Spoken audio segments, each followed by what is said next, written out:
गांव और शहर के बीच की कहानियां ग्रामीण और शहरी जीवन के बीच के अंतर, संघर्ष और संबंधों पर आधारित होती हैं। रामू एक छोटे से गांव में रहता था। खेतों में काम करना, पशुओं की देखभाल और गांव की शांत जिंदगी उसकी रोजमर्रा की दिनचर्या थी।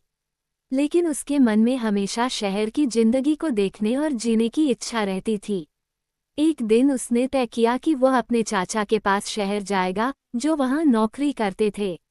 शहर पहुंचकर रामू को पहली बार बड़ी बड़ी इमारतें, चौड़ी सड़कें और चमचमाती गाड़ियां देखकर बहुत आश्चर्य हुआ।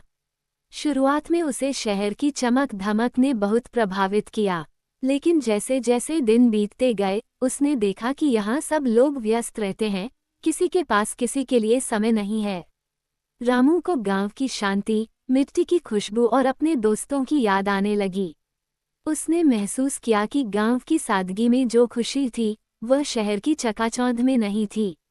एक दिन रामू ने चाचा से कहा, चाचा, मैं वापस गांव जाना चाहता हूँ।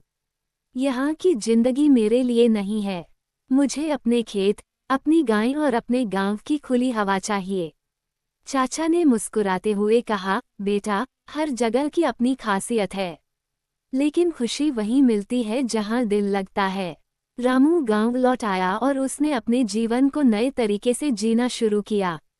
अब वह शहर की आधुनिकता की सराहना करता था, लेकिन अपने गांव की सादगी को कभी नहीं भूला। योजक चिन्ह, योजक चिन्ह, योजक चिन्ह।